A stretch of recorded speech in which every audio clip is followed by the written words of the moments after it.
മലയാളികൾക്ക് റേഷൻ കാർഡിനെ പറ്റി ഒരു പ്രത്യേക മുഖവരയുടെ ആവശ്യമില്ല.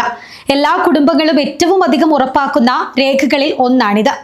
കേരളത്തിൽ റേഷൻ കാർഡ് എന്നത് വെറും ഒരു ഭക്ഷ്യധാന്യം വാങ്ങാനുള്ള രേഖ മാത്രമല്ല, മറിച്ച് ഒരു കുടുംബത്തിന്റെ ഔദ്യോഗിക പദവി നിശ്ചയിക്കുന്ന പ്രധാനപ്പെട്ട ഒരു രേഖ കൂടിയാണ്. റേഷൻ കാർഡിന്റെ ഉപയോഗങ്ങൾ, കാർഡിന്റെ നിറങ്ങൾക്കനുസരിച്ചുള്ള ആനുകൂല്യങ്ങൾ, ചെയ്യാൻ പാടില്ലാത്ത കാര്യങ്ങൾ എന്നിവയെപ്പറ്റി നിങ്ങൾ ബോധവാന്മാരാവാൻ ആഗ്രഹിക്കുന്നുണ്ടോ? ഏതൊരു റേഷൻ കാർഡ് ഉടമയും അറിഞ്ഞിരിക്കേണ്ട കാര്യങ്ങളാണ് ഇനി പറയുന്നത്. ആദ്യം റേഷൻ കാർഡിന്റെ ഉപയോഗങ്ങൾ പറയാം. ചുരുങ്ങിയ ചിലവിലോ സൗജന്യമായോ അരി, ഗോതമ്പ്, മണ്ണെണ്ണ, പഞ്ചസാര തുടങ്ങിയ അവശ്യ സാധനങ്ങൾ ഉറപ്പാക്കുകയാണ് ഒരു റേഷൻ കാർഡിന്റെ പ്രധാന ഉപയോഗം.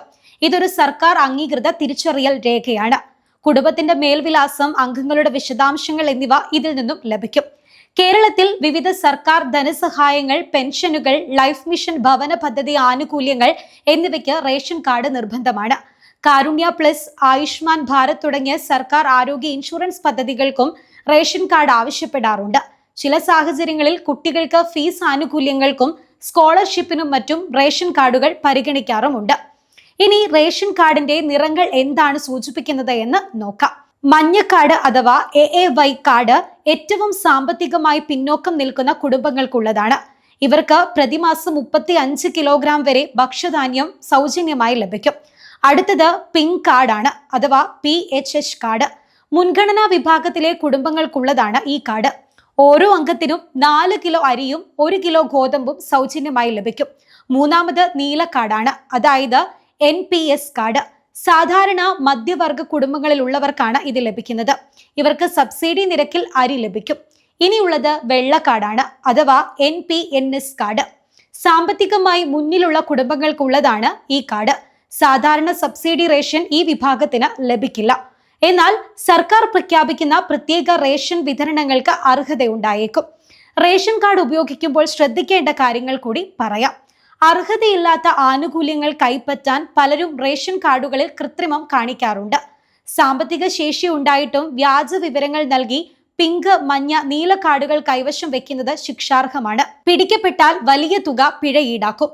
റേഷൻ കാർഡ് പണയപ്പെടുത്താനോ സാമ്പത്തിക ഇടപാടുകൾക്ക് ഈടായി നൽകാനോ പാടില്ല. മരണപ്പെട്ടവരുടെ പേരുകൾ കാർഡുകളിൽ നിലനിർത്തുന്നതും ഇവരുടെ പേരിൽ ആനുകൂല്യങ്ങൾ കൈപ്പറ്റുന്നതും ശിക്ഷാർഹമാണ്. വിവാഹം കഴിഞ്ഞ് മാറിപ്പോയവരുടെ പേരും നീക്കം ചെയ്യേണ്ടതുണ്ട്. ഇവർ രണ്ടിടത്ത് റേഷൻ ആനുകൂല്യം കൈപ്പറ്റുന്നതായി കണ്ടെത്തിയാൽ നിയമ നടപടി നേരിടേണ്ടി വരും. താമസക്കാരല്ലാത്ത സ്ഥലങ്ങളിലെ വിലാസത്തിൽ റേഷൻ കാർഡ് ഉണ്ടാക്കാനോ ആനുകൂല്യങ്ങൾ തട്ടിയെടുക്കാനോ പാടില്ല.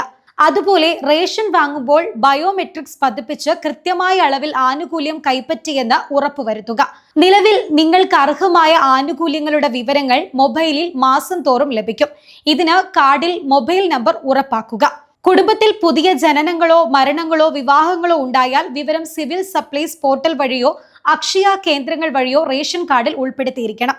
ഒപ്പം സർക്കാർ ഉദ്യോഗസ്ഥരാകുകയോ വീട്ടിൽ ആഡംബര വാഹനങ്ങൾ വാങ്ങുകയോ വിദേശ ജോലി വഴി വലിയ വരുമാനം വരികയോ ചെയ്യുമ്പോൾ അർഹതയില്ലാത്ത മുൻഗണനാ കാർഡുകൾ, അതായത് മഞ്ഞ, പിങ്ക് കാർഡുകൾ ഉള്ളവർ വെള്ള, നീല കാർഡുകളിലേക്ക് മാറ്റാൻ അപേക്ഷിക്കണം.